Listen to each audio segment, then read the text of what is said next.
Escutando, professor. Maravilha. Então, pessoal, boa tarde. Vamos dar início à nossa aula de materiais e fabricação mecânica. Aula do dia 28 de agosto, sexta-feira, horário EF-tarde. Hoje, na aula, vamos falar sobre propriedades mecânicas dos materiais. Nós, como engenheiros, temos no nosso dia a dia, muitas vezes, aquela caracterização, aquela situação onde nós temos que tomar decisões em relação a um novo componente, a um novo sistema, a um novo produto, digamos assim, que pode ser composto por diversos elementos, diversos subcomponentes. E esses produtos são caracterizados, são condicionados a serem usados pela população, por um sistema, assim por diante. E ele tem que ter algumas características físicas em relação ao ambiente, o seu propósito. Seja ele uma resistência a uma certa condicionante, seja lá de um esforço, uma temperatura, uma umidade, um calor, a gente falou temperatura, ou até mesmo uma certa característica de uma flexibilidade, de uma maleabilidade, e outras vezes também a combinação de diversos outros fatores. Então, a gente vai falar um pouquinho no início, no âmbito aí de determinação dos materiais. Posteriormente, nós vamos voltar um pouco para a parte de análise, características e validação desses materiais, que entra uma parte de automação muito interessante, que é a parte de ensaios. Então, nossa aula de hoje, propriedades mecânicas dos materiais. Tá? Todas as propriedades importantes, deixa eu só ativar aqui o mouse colorido, dos materiais sólidos podem ser agrupadas em grupos. Então, nós trouxemos aqui 5 grupos diferentes, que são grupos de características específicas que todos os materiais têm alguma relação com elas. Entretanto, alguns mais específicas do que outras. Primeiramente, propriedades mecânicas. Quando a gente fala mecânicos, entenda-se por quê? Uma resistência estrutural, uma flexibilidade, maleabilidade, como a gente falou. Condicionantes, propriedades elétricas, condutor ou isolante, que tipo de condutor, térmicas, se ele é um refratário, se ele é um condutor de térmico, se ele absorve energia térmica, se ele dissipa energia térmica, a condutividade térmica do material, propriedades magnéticas e propriedades óticas. Então vejam que são características que nós agrupamos aqui, que diretamente ou não elas estão associadas aos materiais que o pessoal, nós da engenharia de controle de automação utilizamos. Como assim? Mecânicas elétricas estariam em todas elas, térmicas também, magnéticas e óticas. Então você vai falar ali transmissão de dados, informações. Então quando você pensar ali em sensores, monitoramento, controle, você vai ver alguns elementos, componentes dos periféricos que nós usamos para este conjunto estão associadas a essas propriedades. Tá? Na disciplina de materiais, aqui na nossa hoje, serão abordadas apenas as propriedades mecânicas dos materiais. Tá? Então, nosso foco é estrutural. Como a gente fala de materiais e fabricação, então a gente vai falar um pouco da composição física do elemento. O físico em sentido de formulação, caracterização, a escolha, e o foco hoje não é a fabricação ainda, mas sim a validação do mesmo, ok? Lembrando que em qualquer momento, qualquer dúvida, só interromper e perguntar. Então, vamos lá. Você como projetista, você como engenheiro, geralmente chega para a gente uma demanda de determinar ou especificar ou criar um componente, um elemento, um produto, como a gente falou. E aí, a partir desse elemento, dessa necessidade, vai ter um componente. Esse componente ele tem que ter uma caracterização de um material. A escolha desse material, ela não é feita de forma aleatória. Você vai levar em consideração alguns fatores talvez primordiais, outros com não tanto impacto, mas que de forma direta estão ligadas ao componente. Então, por exemplo, se eu preciso desenvolver lá um componente, que esse componente ele tem que ter uma certa resistência mecânica, então a parte estrutural da composição dele é importante. esse material ele tem que ser resistente a uma condicionante lá de um abrasivo químico, por exemplo. Então eu tenho que misturar já uma propriedade de resistência com uma propriedade de não solvente a tal material, né? Quando a gente fala não solvente é que ele não reage àquele material. Aquele material ele é inerte um ao outro. Então veja que tudo isso está associado, por exemplo, ao quê? À função. Ah, então escolher um material em função da função é fácil, tudo bem, né? Você pode especificar. E aí você vai, tudo bem, eu determinei lá meu material em função da função, em função da condicionante de trabalho dele, em função da função é complicado, né? Em função da condicionante dele. Mas para eu caracterizar esse meu componente, eu preciso dar uma forma a ele, uma geometria. Essa geometria é possível dentro desse meu material? Sim. Ah, se ela é possível, então vai englobar aí o quê? Um processo de fabricação em cima dele. E aí, quando você olha esse diagrama, veja que as setas indicam em todas as direções. Logicamente, a função não influi no processo.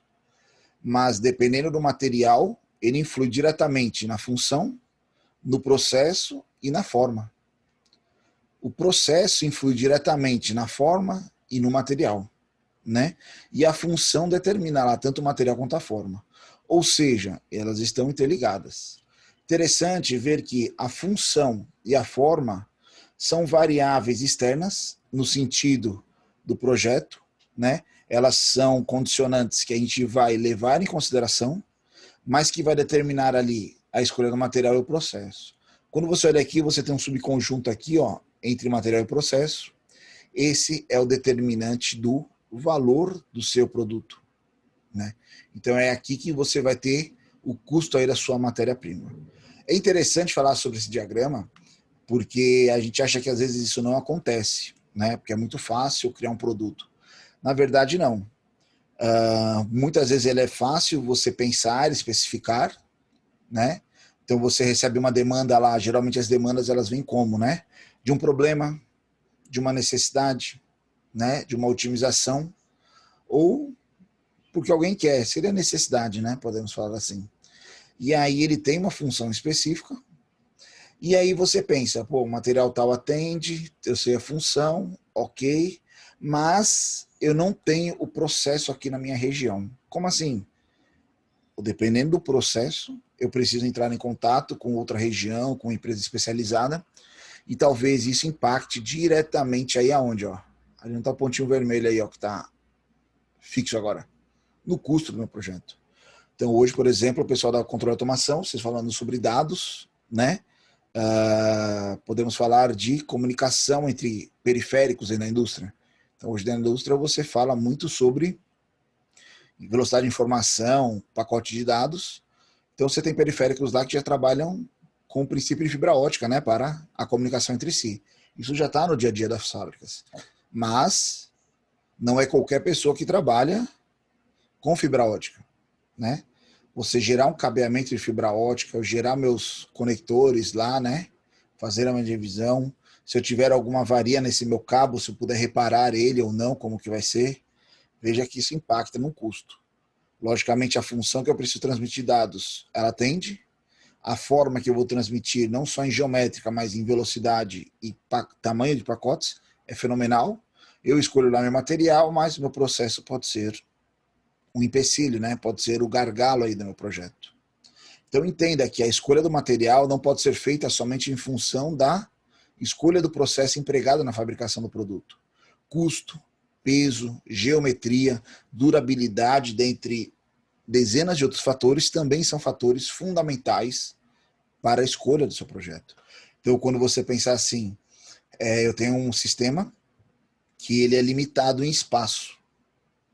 Ah, como assim limitado ao espaço?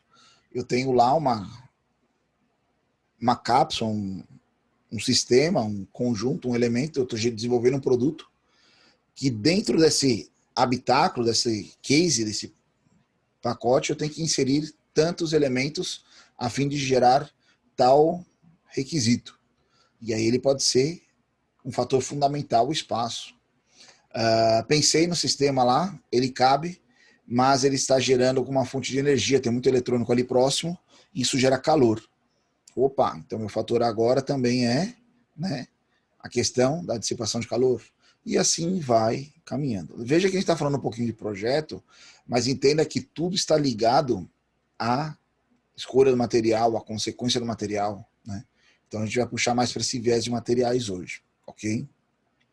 A característica de um material é dada pelo tipo de resposta, né, a um estímulo específico que lhe é imposto. Então, se eu preciso de um material condutor, quando eu colocar lá meu sinal, ele tem que ser conduzido pelo material. Então, o melhor material é aquele que dá a melhor resposta para mim, né? Em serviços, todo material fica exposto a estímulos externos que causam algum tipo de resposta. Tudo bem, mas será que essa minha transmissão, por exemplo, de dados, o material lá que eu estou usando, ela não sofre influência aí de outros fatores externos? Ah, sofre. Então, tá, tecnicamente, eu tenho que trabalhar com material, com algum revestimento ali, para uma blindagem, né? De uma interferência magnética, uma interferência ali de outro material similar que possa chegar próximo. Talvez a temperatura não seja o problema, mas um outro componente magnético pode trazer interferência. Então, a gente vê isso muito em transmissão de dados, cabeamento, né? A principal responsabilidade de qualquer projetista é assegurar que o componente proposto, né, o elemento que a gente está desenvolvendo, funcionará conforme o pretendido, de modo seguro e confiável. Então, o sucesso aí da escolha de um produto, de um elemento, é ele ser seguro e principalmente confiável, né? O objetivo só poderá ser alcançado se o projetista, se nós projetarmos, nós projetistas prevermos todos os modos de falha, quais são as possíveis situações que ocorrerão que terão influência sobre o rendimento do nosso elemento, que podem ocorrer em cada peça de forma individual dentro de uma máquina e principalmente ter consequências das condições que levaram àquela falha. Então, ou seja, prever, né, você testar, você condicionar o seu elemento a fim de validar ele em função daquela possível falha. Isso é uma coisa que se fala hoje em dia, que entra em outro ramo aí dos nossos desenvolvimentos, né, dentro de projetos, novos sistemas, a parte de validação, de teste, geralmente associado a máquinas, sistemas, muitas vezes automatizados, né, automáticos, podemos falar assim. Por exemplo, coloquei uma imagem aqui bem simples, mas que pode parecer um pouco banal ou independente lá como a gente pode falar, da situação, né? Vem um exemplo um pouco diferente do que a gente vem discutindo, mas quais são os esforços empregados dentro de uma estrutura, né? De um conjunto, de um sistema desse?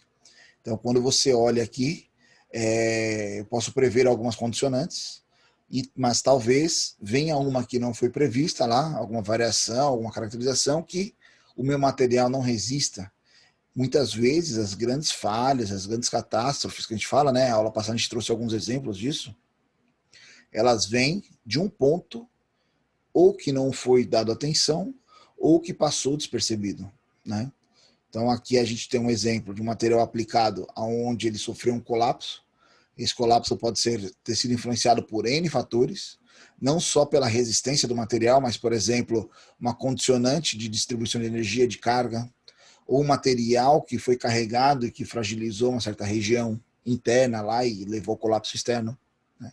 Trouxemos o vídeo da aula passada do Titanic, que foi uma seleção de um material sobre uma condicionante que levou a uma falha, né? Então são várias que a gente pode levar. E dentro dessas falhas dos materiais, muitas vezes o material ele está especificado corretamente, né?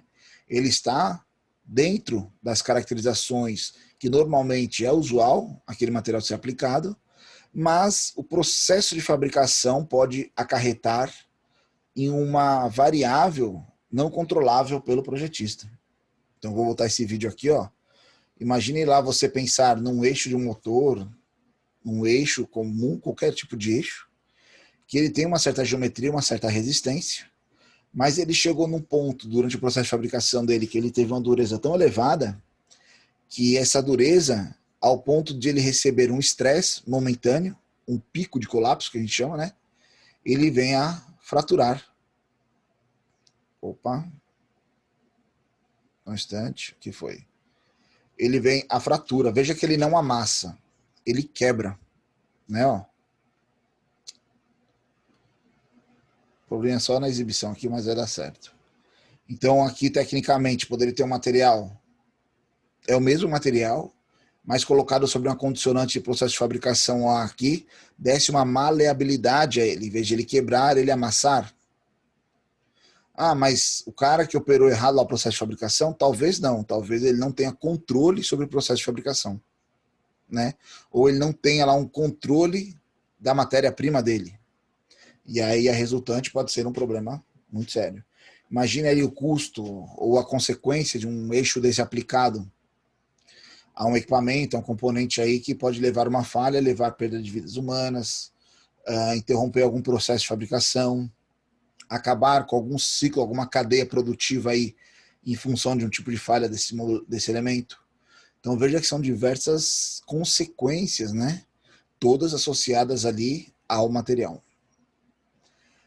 Para um projetista ser eficaz e prevenir falhas, né? Ele deve ter um bom conhecimento do trabalho, com técnicas de análise empíricas para a prevenção de possíveis falhas do projeto. Então, a gente, quando é projetista, quando a gente vai pensar no material, vai pensar numa caracterização, numa condicionante, num processo de fabricação, nós pensamos quais são os resultados daquele processo e se esses resultados eles são satisfatórios ou atendem ao nosso propósito, né?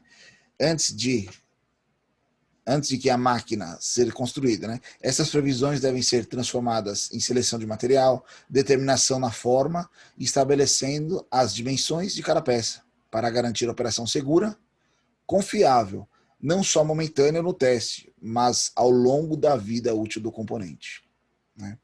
A falha de um componente pode ser causada por qualquer combinação das muitas diferentes respostas a cargas e ao meio ambiente, juntamente com que o mesmo está submetido. Então, por exemplo, se eu hoje precisamos fazer uma tubulação para a transmissão de um fluido não corrosivo, só que o ambiente de instalação desta tubulação ela é uma região litorânea. Inicialmente eu posso pensar lá numa propósito aonde eu vou trabalhar uma tubulação metálica. Ah, mas como é um ambiente litorâneo, eu tenho índice de corrosão mais elevado na salinidade, então eu vou trabalhar no âmbito metálico, só que de um material anticorrosivo, um aço inoxidável. E aí eu vou pensando e vou analisando, mas aí eu tenho um custo envolvido aí nesse material que vai ser desenvolvido, como eu tenho um peso específico, eu tenho necessidade lá de algumas aplicações específicas para essa instalação, como fazer as verações, os elementos de ligação e assim por diante.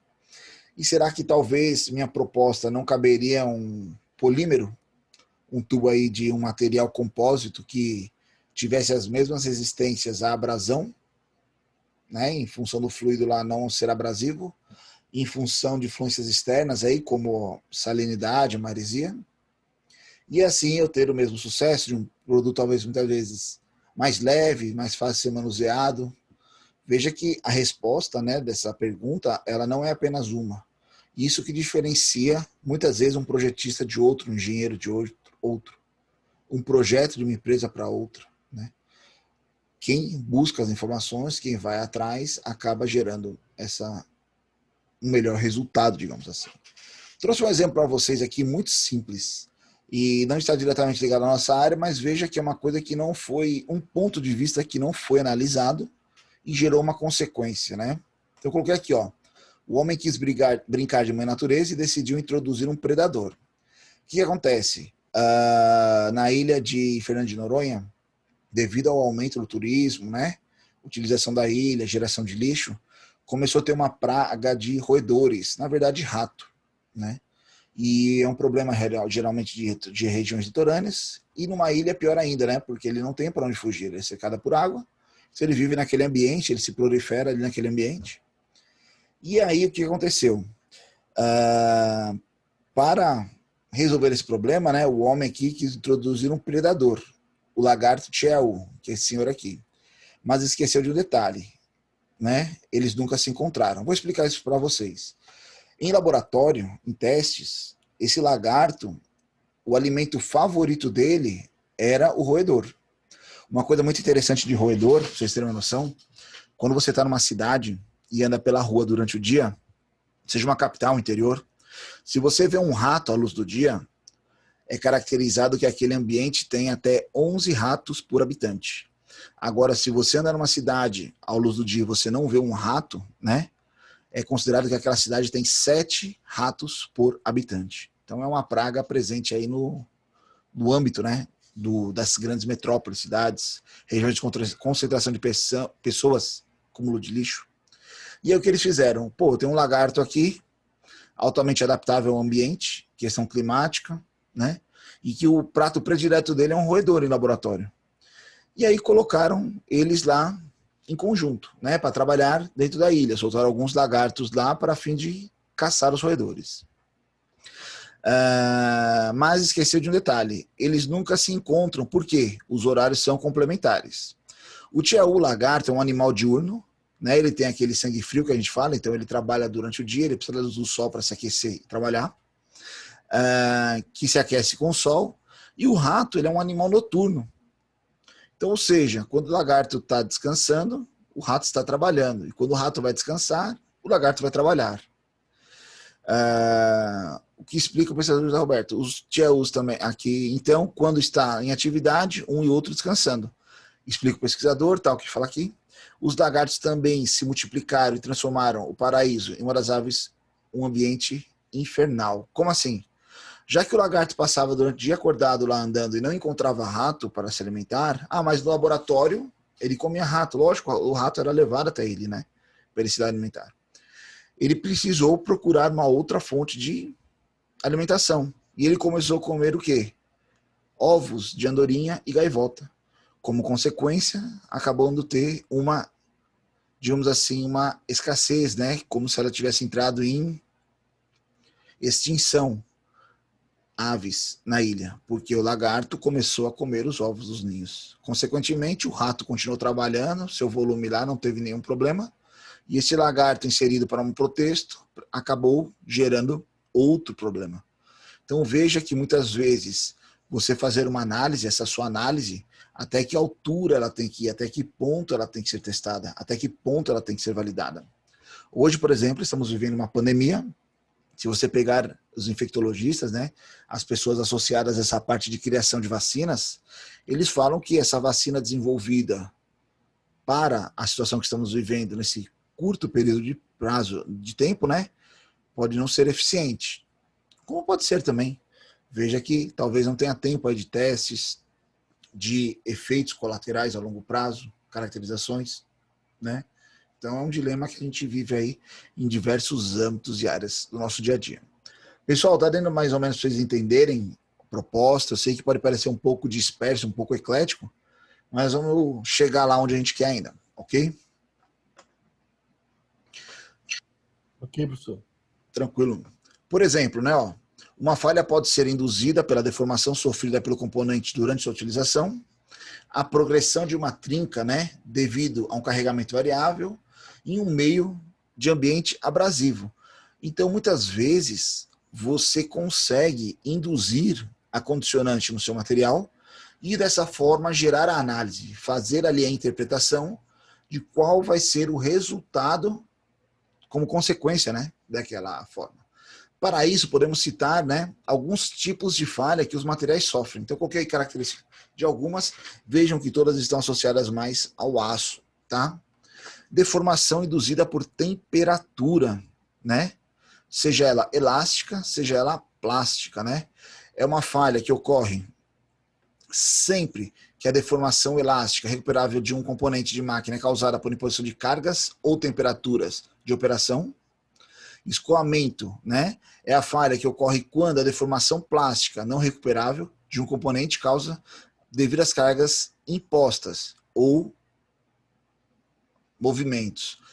Quando a gente fala aqui de deformação induzida, você tem um material lá que naturalmente ele tem uma condicionante, mas a partir do momento que ele começa a sofrer uma variação condicional de trabalho, por exemplo, uma mola, né?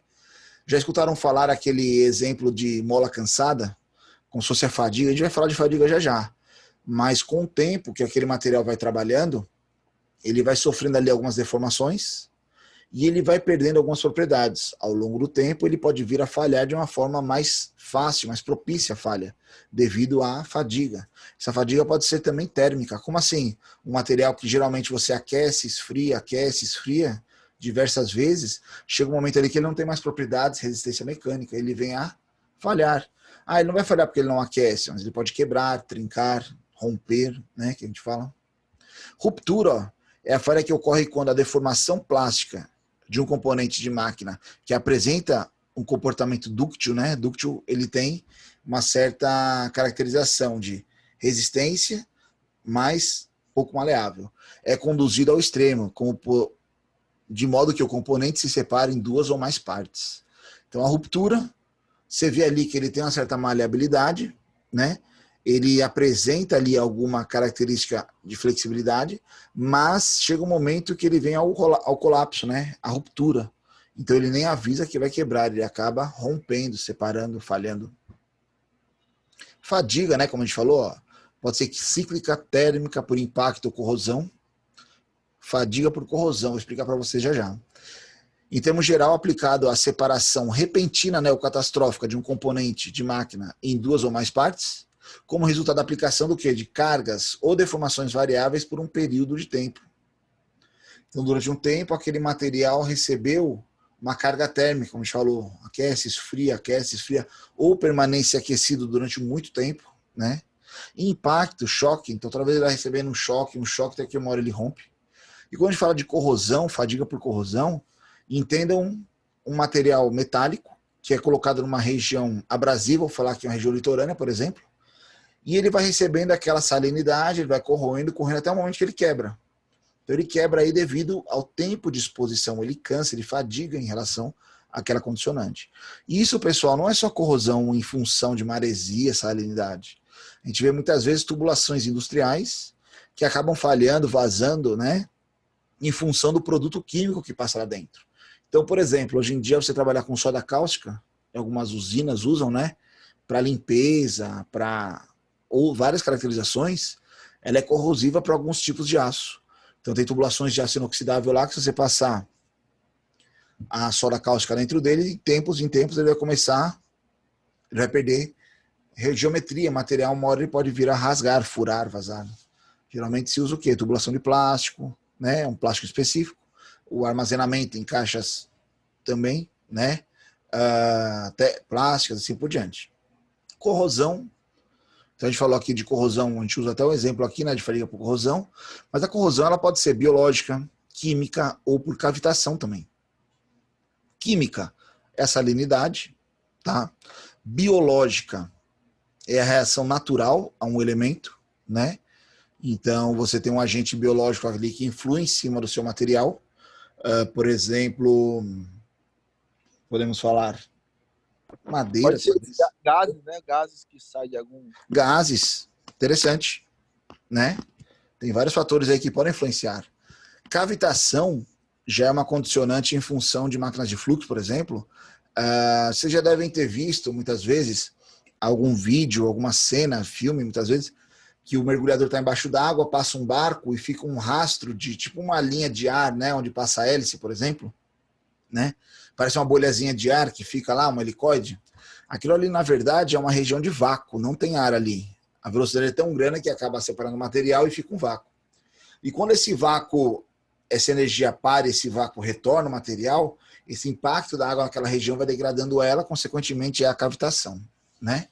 Então, por exemplo, ó, é um termo muito amplo, aplicado em um componente que se torna incapaz de desempenhar sua função, né? Devido a uma deterioração não desejada do material, como resultado de uma interação química biológica no meio ambiente. Então tem várias caracterizações ali que levam a essa condicionante.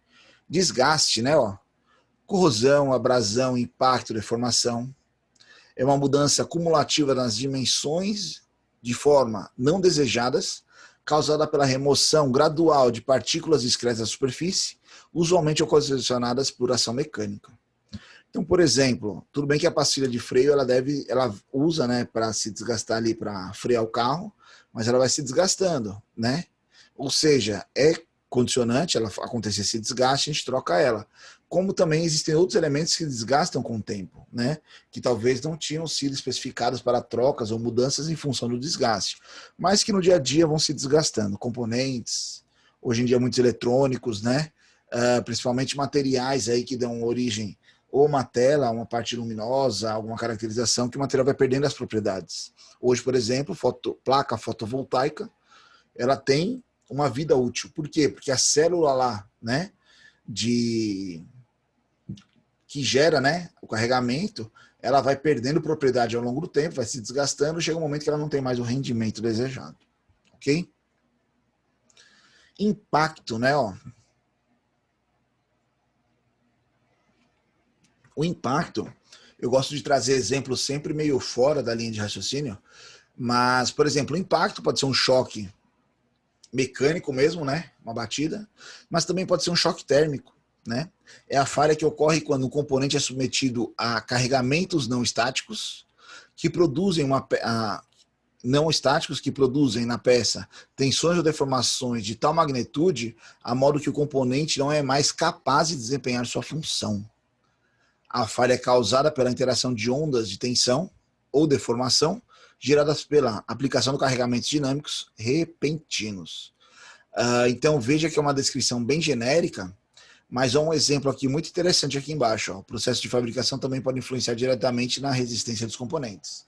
Então aqui é uma região de impacto térmico. Como assim? Se você observar, aqui nós temos a união de dois tubos por meio do processo de soldagem. Soldagem é um processo térmico, onde você aplica calor a fim de fundir o material e homogeneizar a conexão entre eles, né? E o que são essas linhas coloridas em volta dele? É justamente a dissipação de calor empregada nessa região. Então, esse calor que eu gero aqui para fazer o meu cordão de solda, fundir o meu material e unir os dois, ele propaga uma onda de calor que nessa região colorida é onde houve alguma mudança estrutural do material, nós vamos falar na próxima aula, já na hora de 7 horas, que leva o que? O material a ter propriedades distintas. Então, muitas vezes, você pode olhar uma estrutura lá soldada, que o material ele não quebra na solda, ele acaba rasgando nessa região aqui, ó, próximo à solda. O que quer dizer isso? Que durante o processo de soldagem, foi aplicada uma carga térmica mais elevada que alterou a propriedade ao longo do material. Como consequência, pode vir um colapso, um rompimento, né? Então, você vê alguma tubulação dessa que geralmente ele quebra aqui, ó, no pé da solda, a gente fala. Quando é no pé da solda, que o material ali que aqueceu, ele ficou quebradiço e vai rachando, trincando com o tempo. Ok? Mesma coisa aqui, ó. Cordão de solda e as temperaturas que se dissipam em função do calor. Ruptura, né? Separação de um corpo em duas partes, em resposta a uma tensão estática ou, né, uma temperatura baixa em relação ao ponto de fusão do material. Então, o material existem dois tipos, dúctil e frágil. Dúctil acompanha de deformação plástica. E o frágil, sem deformação plástica. Ele tem deformação elástica e rompe, né? Quando a gente fala um material frágil, é aquele que não demonstra que vai romper. Ele quebra. Um deles é o vidro, né? Por exemplo. O vidro ele tem uma resistência mecânica. Ele é o que? O vidro? Um cerâmico, né? Que a gente viu também aula passada. Com propriedades muito interessantes. Qual delas é a mais fenomenal que a gente disse? É a translúcido, né? Permite a passagem da luz. Mas ele é frágil. Como assim frágil? Ele tem uma resistência mecânica. Se você apertar ele ali, ele suporta. Se você der um carregamento nele, ele suporta. Mas se você der um impacto nele, ele fratura, né? Moderadamente dúctil. O que é moderadamente dúctil? Ele tem uma pequena deformação, mas rompe também, tá? E um altamente dúctil é aqueles que vão se deformando, alongando, afinando, variando sua seção até o momento que ele rompe. Todos quebram, mas veja que cada um tem uma caracterização em função do seu material. Por que nós estamos falando disso? Isso entra no nosso caracterização da aula de hoje. É você pensar lá, dependendo do material que eu estou aplicando para o meu elemento, ele precisa ter uma resistência térmica, uma maleabilidade, algumas características que às vezes um tipo de material tem, de outro não. E assim eu vou transformando o meu projeto numa caracterização de sucesso futuro. Ok? Tá dando para entender aí, pessoal? Tranquilo? Tranquilo, professor. Tá beleza, professor. Legal. A falhas mecânicas, né? Fratura, fadiga e fluência. Fluência. Fratura em componentes condicionados à temperatura é a fratura por fluência. Assim, o fenômeno de fluência deve ser levado em consideração nos projetos de componentes que trabalham em altas temperaturas, como turbinas a vapor, né, aeronáutica, qual for a área, vasos de pressão, sistemas geradores de energias, filamentos de lâmpadas, né, e assim por diante. Então, por que uma lâmpada queima ao longo do tempo? É porque teve algum pico de tensão que queimou? Pode ter sido, mas outro, o filamento ele aquece, resfria, toda vez que você liga e desliga a energia. Chega um momento que ele vai ligar, que ele vai aquecer e ele vai se romper ali. Ele não tem mais propriedade mecânica para se estruturar, ele acaba rompendo, né? Mas dá para parada, ele queimou sozinho. O material se fadigou, né? Falhou. Tá?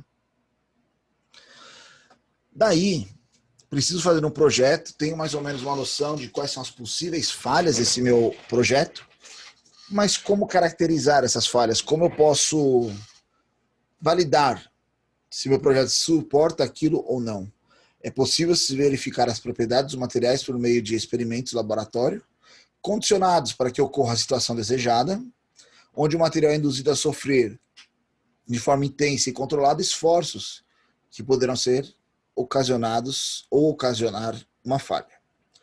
Por meio do uso dos resultados coletados, pode ser inserido na equação de dimensionamento do componente, equação essa que tem sua deformação, cisalhamento, fadiga. Como assim, projeto do componente? Muitas vezes você está pensando ali, por exemplo, uma estrutura, eu calculo lá qual seria a proporção ali do meu material para ele suportar essa carga, consequentemente ele está apto ali a receber aquela carga. Então, ele foi pensado e calculado em função de formação, cisalhamento e assim por diante. Tá? Aqui nós temos um ensaio de metalografia. Não sei se vocês fizeram na disciplina de Química Tecnológica, tem um outro nome, acho que é a disciplina agora, que chegaram a fazer esse ensaio metalográfico, de pegar uma pecinha, polir, lá, colocar no microscópio e ver a imagem. Alguém fez? Nunca fez. Não? Legal. A gente vai fazer lá nas nossas aulas práticas, tá? Então aqui você tem como caracterizar a propriedade do material. Como assim caracterizar? Digamos que chega para a gente uma demanda lá de fabricar uma engrenagem, por exemplo, que quebrou lá de uma máquina importada. Desculpa. Mas que eu não sei qual é a composição do material que foi feita essa engrenagem. Como assim? Eu vou olhar ela, vou fazer alguns testes básicos, por exemplo, eu vou colocar um ímã lá, ver se ela tem liga de ferro, se colar ela tem, se não colar tudo bem. Vejo se ela é sintética ou não, se ela é metálica e não cola ímã. Opa, é um material com propriedades não magnéticas, consequentemente já é uma faixa, outra faixa de material.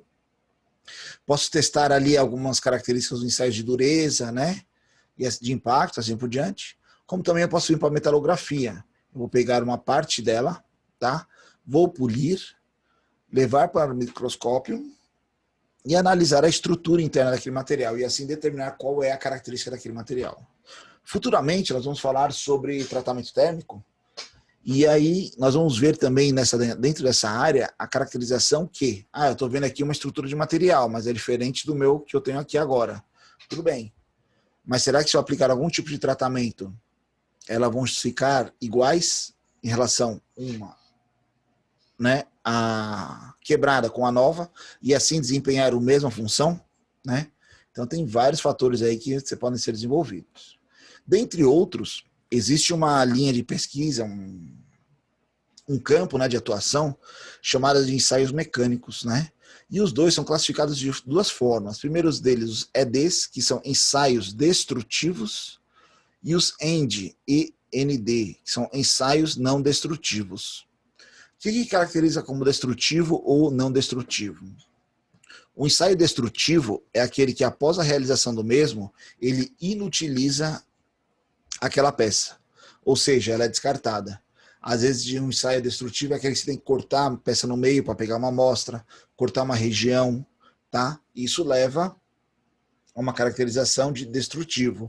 Então, você inutiliza o seu equipamento, o seu componente. Já o end, ensaio não destrutivo, você pode aplicar no seu componente, mas sem inviabilizar o mesmo. Eu testo e ele volta a trabalhar ou ele vai para o reparo, mas ele não influencia no rendimento do elemento, na troca do elemento. Então ele volta a ser utilizado. Então, como esses pequenos ensaios, eu coloquei como exemplo aqui, ó, tração, compressão, parece similar, muda só o sentido da força, né? Aqui é contrário à peça, aqui é favor, ao contrário da peça também, né? Invertidos. Cisalhamento, flexão e torção. São ensaios básicos que eu posso analisar o meu material, minha estrutura e assim ter maior acertice na hora da especificação, na hora da validação. Máquina de ensaio universal. Uma máquina de ensaio universal, ela é uma máquina, muitas vezes analógica ou digital, tá? A nossa, já lá na universidade, elas são digitais, as duas que a gente tem. E ela tem aqui um local para realizar ensaios. Ensaios tanto de compressão, quanto de tração ou de flambagem. Vou mostrar ali para vocês. E aqui eu tenho um painel. Aqui é uma imagem meio analógica, mais antiga, né?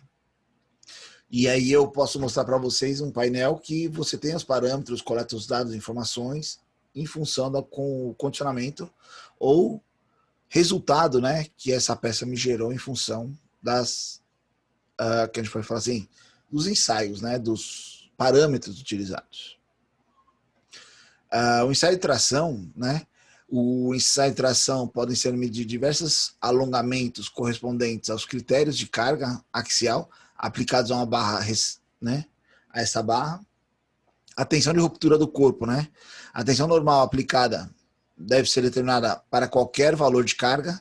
A deformação específica linear é obtida devido ao acréscimo de comprimento, né?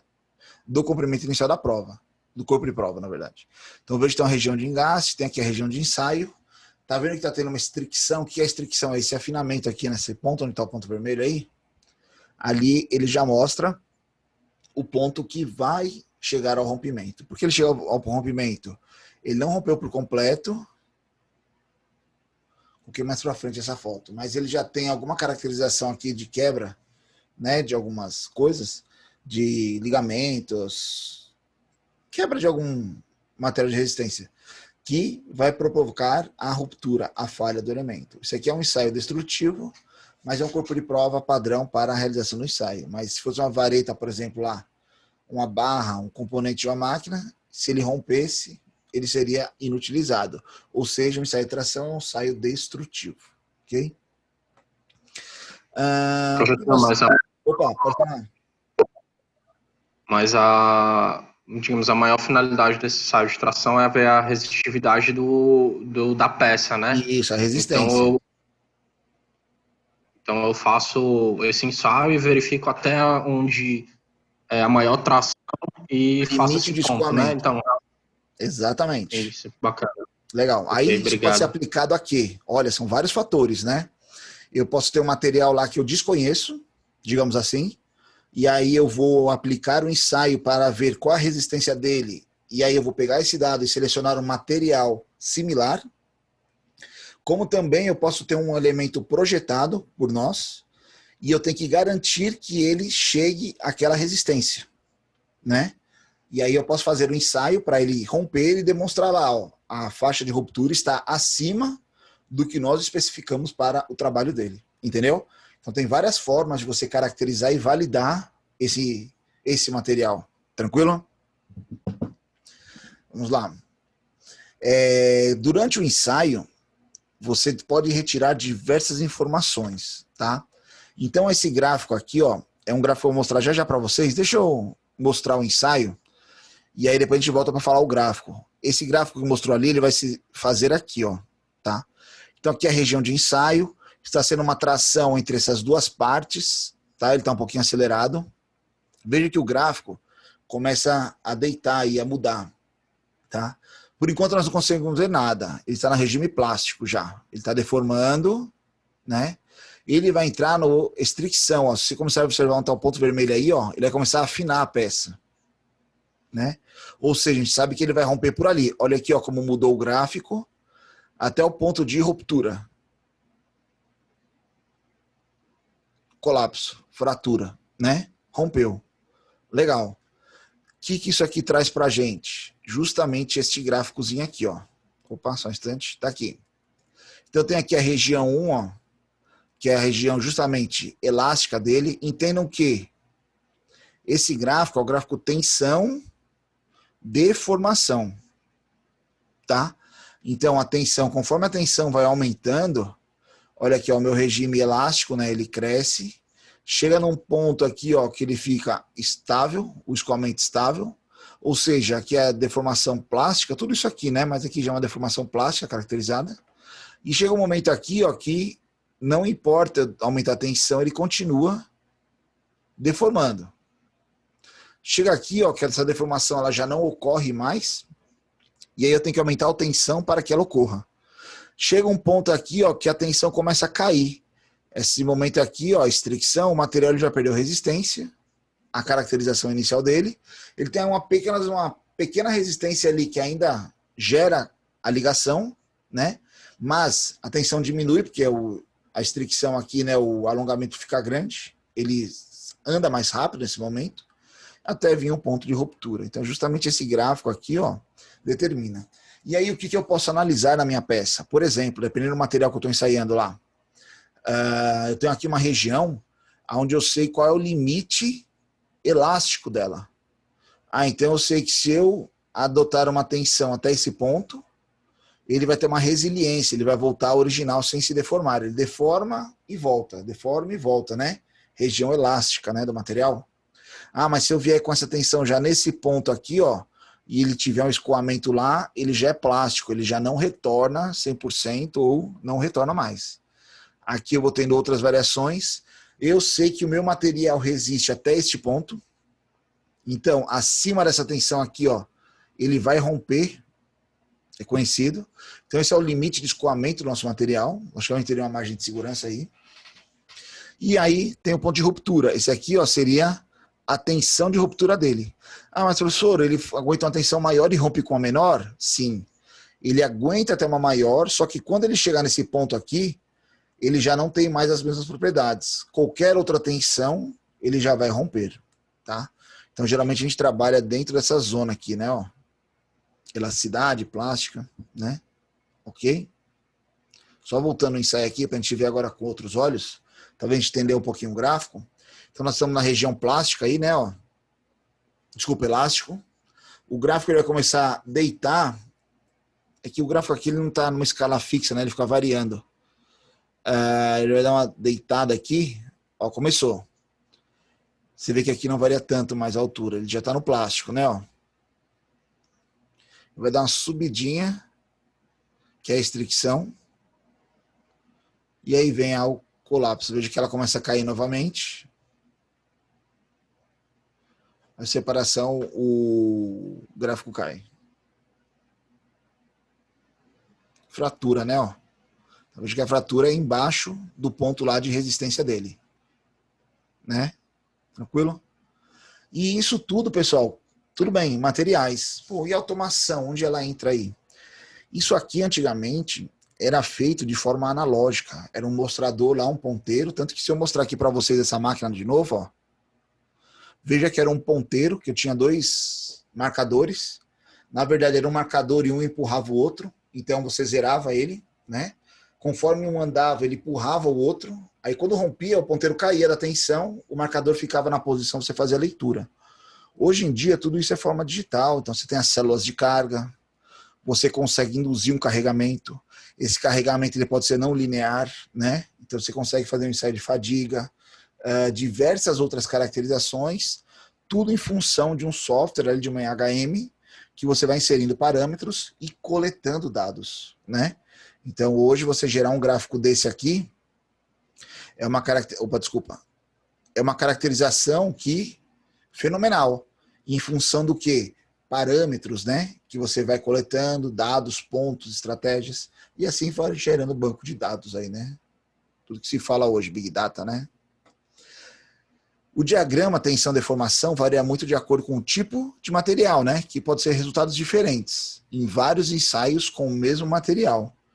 Como assim resultados diferentes, né? Dependendo da temperatura do corpo, velocidade, né, de incremento de carga. Então, o mesmo material ele pode apresentar condições diferentes em função da intensidade de carregamento. Se ele estiver sujeito à temperatura, que foi o caso do Titanic lá, né? Ó. Se a água não tivesse tão fria, ele teria uma maior elasticidade aqui. Como a água estava fria, ele se tornou frágil, né? Ele rompeu rápido. Entre o diagrama, né, tensão e deformação, de vários grupos de materiais, é possível, no entanto, distinguir algumas características que possibilitam agrupar, né, materiais em categorias importantes. Como a gente fala, materiais frágeis e os materiais dúcteis. Tá? Outra coisa interessante, quando a gente fala hoje de automação e banco de dados,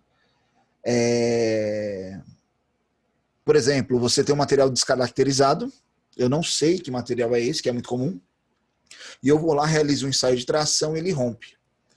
E aí eu posso ter uma rede neural lá, por exemplo, isso não é coisa de outro mundo, e ele já vai trazer para mim todas as possibilidades que aquele material pode ser, né, em função de composição, em função de reação. E aí ele já começa a trazer um norte para a gente, um direcionamento de classificação desse material. Né? Uma análise simples aí, em função de toda vez que você vai gerando um resultado, você vai caracterizando o material, você vai ensinando lá a sua rede, correto? Também aqui... tem, professor, Opa! no caso, né, de identificar material. Hoje existe equipamento de espectrometria, né, que Com também certeza. fazem do material em que, no caso, você não saiba, né? Isso, é um ensaio metalográfico, como a gente mostrou, né, por tratamento de imagem lá. A gente vai falar disso na próxima aula, agora do AB. Não do ensaio que você falou, mas da metalografia, você vai fazer uma análise, por exemplo, por imagem, e vai ver a composição do material. Que tipo de ferro ele é, qual o teor de carbono, qual o tipo, né, de ligação dos carbonos que ele tem lá dentro. E aí a gente tem uma caracterização do material. Se ele é magnético, amagnético, se ele é flexível, com a durabilidade, a resistência mecânica, né, com a dureza mecânica dele. Então, várias caracterizações. Muito interessante. Materiais mais dúcteis, né, se caracterizam por apresentar um escoamento a temperaturas normais. São exemplos de aço estrutural como o alumínio. No ensaio, né, de tração, quando o carregamento atinge um certo valor, a área de estricção transversal começa a diminuir, a seção transversal aqui, ó, que é a estricção, devido à perda de resistência local, ou seja, um fenômeno conhecido como estricção. Após esse início, né, da estricção, um baixo acréscimo de carga é suficiente para manter o corpo de prova se deformando até que a ruptura se dê, né, ele vê ao colapso, que a gente fala. Quando chega aqui, pessoal, você já não tem mais ligações de materiais que resistam a ele perdeu as propriedades.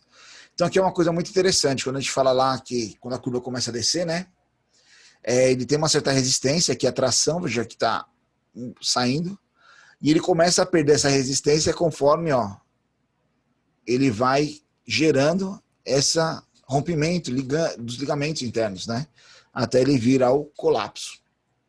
Então, esse afinamento leva a essa condicionante. O material ele não consegue se dilatar ou suportar aquela carga e rompe.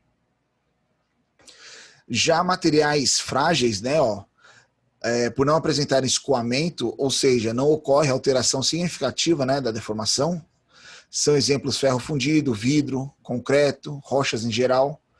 Um concreto, né, um vidro, ele não deforma. Ele colapsa a partir de um certo momento. Ele suporta até ali e depois ele rompe. Não existe diferença entre tensão, limite de resistência à ruptura. A deformação até a ruptura é muito menor nos materiais frágeis do que nos materiais dúcteis. Então veja que aqui ele rompeu tecnicamente sem geometria, sem mudança de geometria. Então tem um ponto ali que ele ocorre de forma inesperada. Aqui algumas condicionantes em função de regime, né, do material. Um material elástico linear é aquele que na tensão de deformação ele consegue ir e vir, como a gente fala, né, a tensão aplicada ela retorna à geometria inicial. Elástico não linear, em função, né, da tensão, a deformação muda. Tá? Aqui é muita característica de mola, constante elástica da mola, que muda em função do deslocamento. Elástico perfeitamente plástico, né? Então ele vai até o momento elástico dele, depois ele vira plástico, ele não volta. E aqui o rígido plástico, né? Ele tem pouca elasticidade, rapidamente, com pequeno escoamento, ele já se torna uma deformação plástica. Saindo da tração, vamos para a compressão, apertar, né? Testes de compressão e deformação podem ser conduzidos se as forças em serviço, né, forem do tipo similar ao teste de tração, exceto as forças que, compressivas à amostra, se contrai ao longo da direção da tensão. Ou seja, tem várias características também associadas à compressibilidade do material. Isso aqui é um ensaio de compressão. Então veja aqui que é o corpo de prova, é aquele elemento, é esse aqui, ó. Aqui são as bases, e aí a gente vê como que é a deformação dele. Ah, que interessante. O que eu posso analisar numa compressão? Logicamente, elasticidade. Eu vou voltar aqui, só um parâmetro interessante. Veja que é uma máquina bem antiga, altamente analógica, né? O cara insere a força através dessa válvula. Então, geralmente são máquinas hidráulicas. Um atuador hidráulico lá, e o cara vai incrementando a pressão aqui do sistema, a fim de aumentar a força. Tem um manômetro lá que ele vai vendo a carga, né? O carregamento. Opa! Vamos continuar aqui. E aí, que análises eu posso fazer desse sistema? Além de você ver ali a capacidade... Só um instante, pessoal. Esse marcadorzinho aqui, ele deforma todo o vídeo. Além de você ver ali a capacidade, né, do material, você pode ver a forma de deformação do mesmo, né, como ele se comporta, se ele vai ter propagação de trincas, como seriam essas trincas, né, do material. Então tem várias caracterizações que você pode ver ali e caracterizar o seu material em função da reação dele imposta por uma ação. Ok? Legal. Aqui já é um outro equipamento também mais analógico, então lá o marcador, né? Conforme o material aqui está recebendo uma carga, agora vai ser incrementada a carga. Veja que o ponteiro vai começar a andar, esse aqui vai, ó lá, a carga sendo incrementada, ó. Aí ele vai romper, rompeu, ó. Aí ele volta. Aqui o outro marcador não andou, mas o observador tinha que ver aqui qual foi o ponto máximo que ele pegou. Veja que o colapso é instantâneo, né? Ele não apresenta uma deformação. Ele rompe em um momento. Esse ensaio a gente chama geralmente como um ensaio que distingue, né, engenheiros de arquitetos, a gente fala às vezes, que quando rompe aqui é um estouro muito grande, tem gente que se assusta. É bem engraçado essa aula. E aí você vê lá a tensão de compressão que esse material resiste. Lembra quando a gente falou aula passada de materiais compósitos, né, que trabalham em conjunto, por exemplo? Então, para eu ter uma caracterização, por exemplo, de uma viga, né, de uma construção civil, eu faço um ensaio de compressão no concreto e um de tração no aço. Levando essas duas condicionantes, eu tenho ali a minha coluna montada e eu sei qual é o carregamento máximo que ela suporta e qual vai ser a tensão máxima que ela vai suportar, que ela vai estar sujeita a suportar. Porque o concreto, por exemplo, ele é excelente em compressão, mas péssimo em tração. Já o aço é excelente em tração, péssimo em compressão. Quando os dois trabalham juntos, a compressão de um e a tração de outro trabalham lá, gerando um material com excelente resultado em tração e compressão. Ok? E aí eu mostro esse vídeo para vocês. Isso aqui é um vídeo que para vocês é apenas um grupo, né, um Instagram, um canal de mídia social aí, que costuma comprimir tudo, né, espremer tudo, ou tem algum fundamento isso?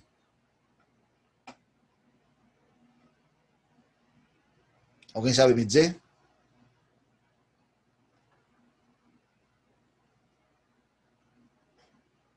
Veja que ela tinha tá suportando uma carga, né, ó, 300 quilos.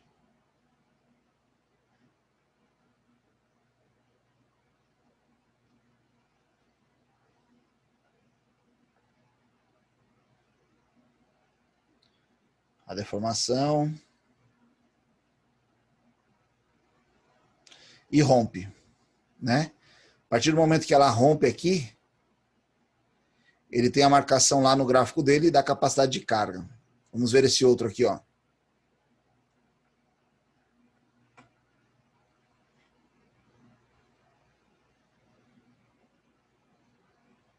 Para vocês, tem alguma fundamentação isso aqui ou não? O porquê?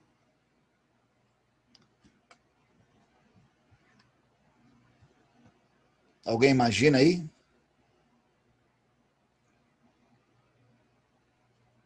Acho que é apenas mostrar como material, né, comercial, em que a gente vê que, pelo menos que eu percebi, eram materiais comerciais que a gente usa no nosso dia a dia, ver o quanto eles resistem, né?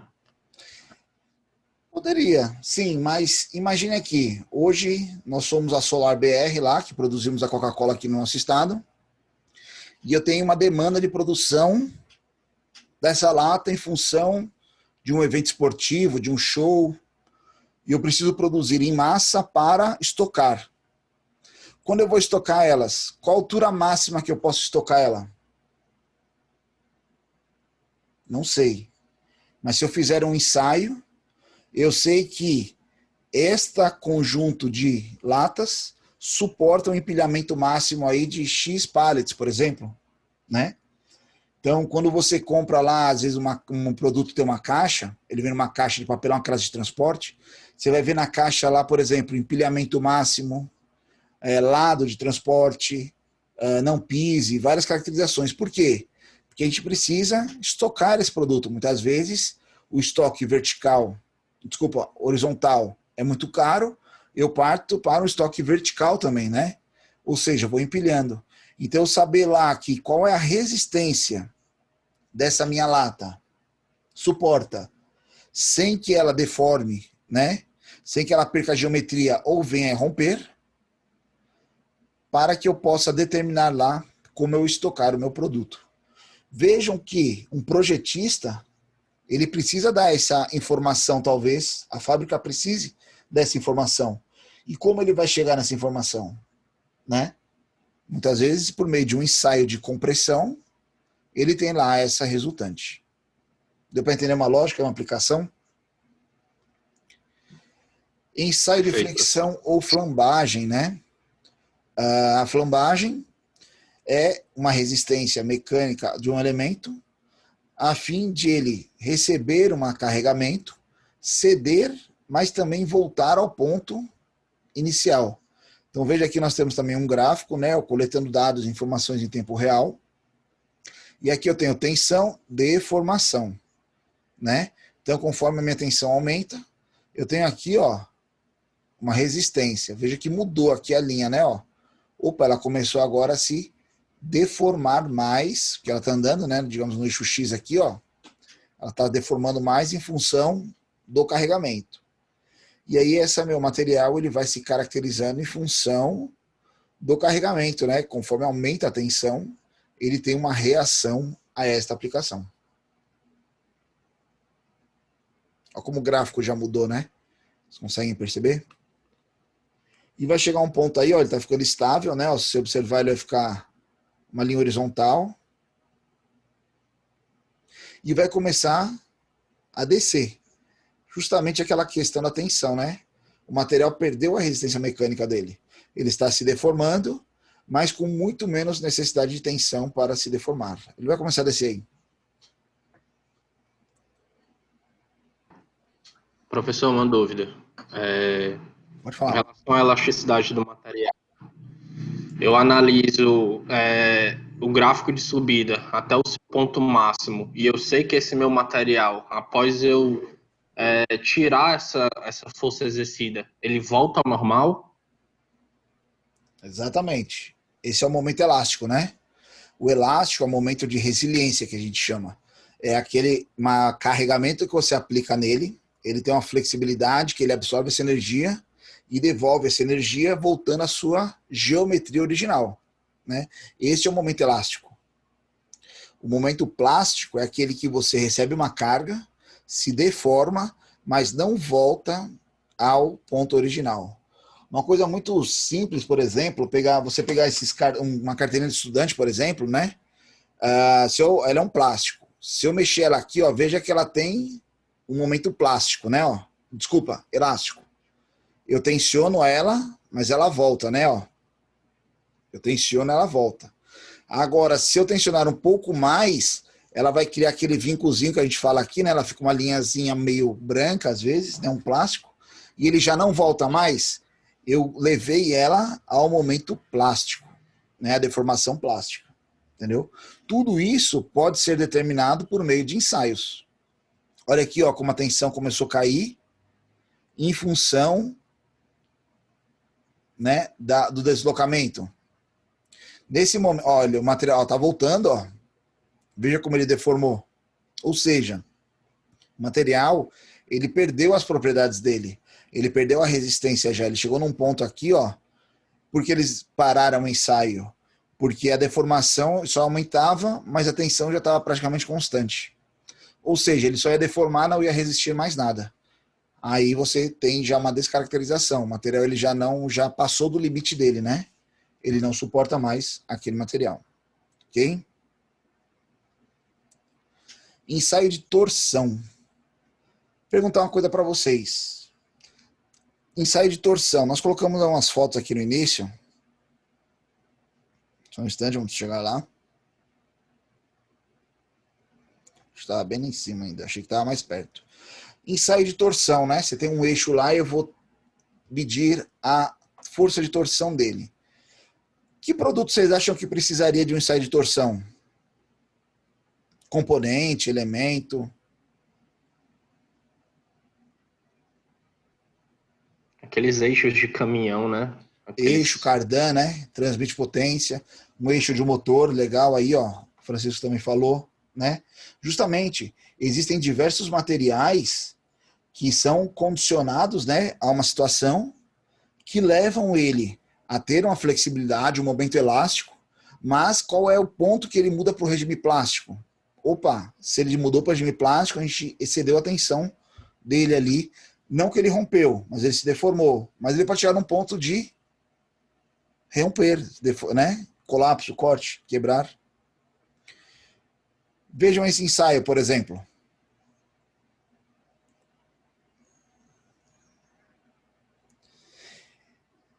Ah, desculpa que ele está colocando uma máquina geral, foi mal. Acho que tem o vídeo anterior.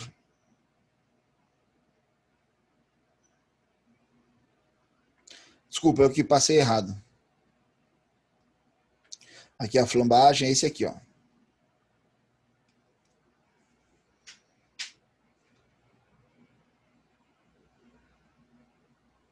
Sistemas de medição, forças de torção, né? Resistir ao torque, legal, Francisco falando aí. Isso aqui é uma máquina que ele está simulando a resistência mecânica de rolhas. Quando você vai abrir aí uma garrafa que tem uma rolha, geralmente você caracteriza ela como? Você vai torcer para abrir ela, né? E aí você consegue fazer essa medição até o rompimento, aqui, né? Então ele caracteriza aí alguma característica em função de um material que está sendo desenvolvido. Por exemplo, não sei se vocês sabem, a rolha ela é feita de um material de cortiça. Cortiça é um material natural, é a casca de uma árvore, né? Vocês devem saber.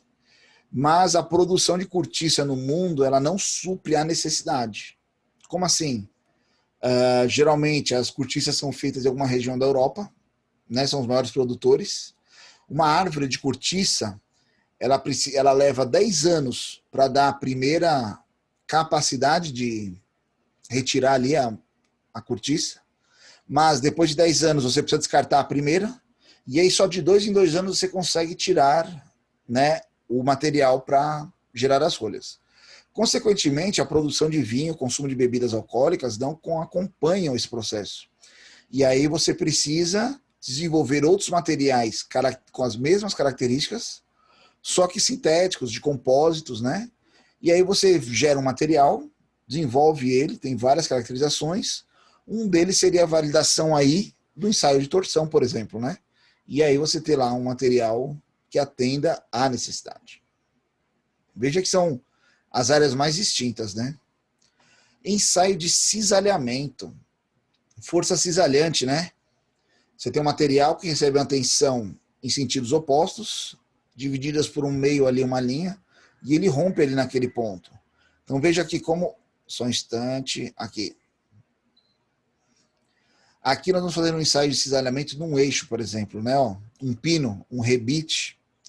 Então você tem duas chapas, que elas têm furos alinhados, Então aqui é colocado o pino e aí é comprimido uma chapa. Elas vão andar, né, ó, uma em relação à outra aqui, ó, a fim de ver qual é a resistência mecânica, ó, desse material até ele romper, ó.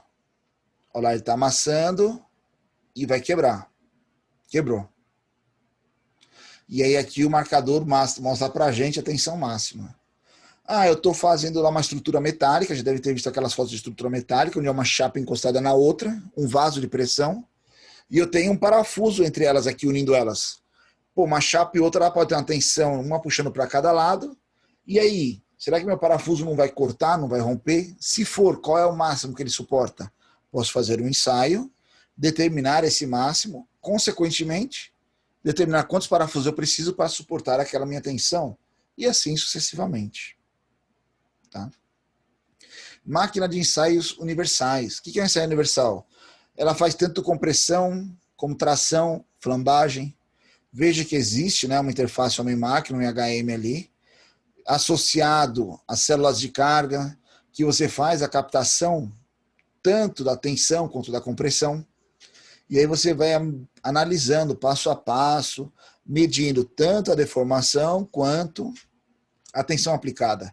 Uma coisa muito interessante, geralmente essas máquinas você consegue controlar a força incremental ou o afastamento incremental, quanto ela vai se distanciando até o rompimento, né? E aí você tem sensores, elementos que fazem a leitura, olha lá, rompeu, desses elementos, a fim de trazer as informações, ó, compressão. Pegar uma borracha mesmo, ó, e vai ver lá a compressão desse material, a força de compressão, né? Ó.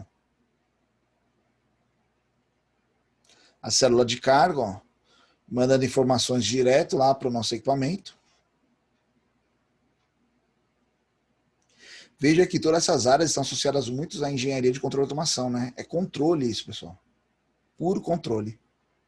Tanto na atuação, quanto na aquisição de dados. Né? Ó, o ensaio de flambagem. Então eu tenho 3 apoios, ó, 2 estáticos, um móvel. A força vem por este aqui, ó. E aí, dependendo da geometria da minha chapa, eu vejo qual é o resultado, como ela se comporta lá. Isso aqui era uma chapa pré-dobrada, com um vinco, recebendo um carregamento. E aí você faz a análise lá, dando os limites desse material. E por último, aqui para finalizar essa nossa primeira aula, lá no 7º semestre, não acredito que alguém já tenha feito, acho que algum de vocês, não sei se fizeram, nós temos a disciplina de projeto assistido por computador. Nessa disciplina, a gente trabalha projetos mecânicos associados ao desenvolvimento por meio de ferramentas de automação de projetos. O que é automação de projetos hoje em dia? É você ter softwares que promovem a simulação do material. Como assim simulação do material? O SolidWorks é a plataforma que nós utilizamos hoje. Por meio do software, nós conseguimos caracterizar o nosso material em função geométrica e composição do material e aplicar carregamentos no mesmo, tanto de compressão, tração, flambagem, fadiga, diversos estresses, né, que a gente chama, e analisar por meio de gráficos e dados como o nosso material se comportaria, né, em função daquele carregamento. O software, logicamente, ele não vai falar para a gente assim que quebra ou não quebra. Ele vai dar parâmetros, dados, ele calcula apenas e a gente analisa esses dados a fim de dizer o quê? Ah, minha peça aqui ela não rompe, mas quando ela flamba, qual é o ponto que tem a maior concentração de tensão? São essas regiões. Essa região de concentração de tensão pode gerar uma consequência como? Ela não quebra, mas se vier com o tempo propagar alguma trinca e ela vir a quebrar, provavelmente essa trinca vai começar ou nessas regiões de vermelho, ou em cima ou embaixo. Né? Ele mostra para a gente a deformação, ou seja, a gente chama isso de automação de projetos. Eu vou usar ferramentas computacionais, não para realizar um ensaio físico, mas um ensaio virtual, a gente chama de prototipagem virtual, a fim de colocar as condicionantes e ver qual é o comportamento do meu material em função das imposições. Ok? Mas isso aí a gente vai ver lá em projeto assistida por computador. Na automação, a gente está lá no 7º semestre. Ok? Pessoal, sobre essa nossa aula de hoje aí, alguma dúvida, algum questionamento? Tá tranquilo, professor.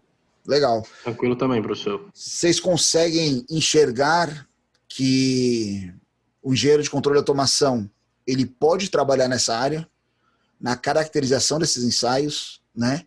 Você vê que são ensaios que precisam hoje em dia de ferramentas computacionais, sensores, análise, banco de dados, ou seja, tudo associado, né, à automação, para o quê? Se tornar cada vez mais confiável e eficiente. Então imagine aí você ter um banco de dados aí de diversos ensaios, que você consegue caracterizar o material a partir de um ensaio e cada vez se tornar isso mais assertivo, né? Vocês conseguem visualizar isso como foi descrito hoje na aula?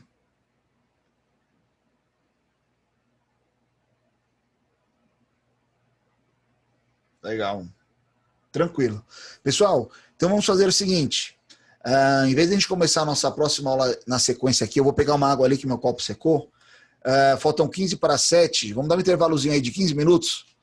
7 horas a gente se encontra de novo para falar sobre o nosso segundo assunto de hoje. Pode ser? Ok? Beleza. Tranquilo, então. Isso. Pessoal, obrigado pela atenção. Vou interromper esse vídeo. Vai ser o mesmo link. Eu vou deixar já o grupo aberto. Eu vou terminar só a gravação. Mas o link já vai estar aberto. 7 horas eu chamo vocês aqui. Ok? Até já, pessoal. Obrigado pela atenção. Valeu, professor. Até já. Valeu, professor. Obrigado. Nada.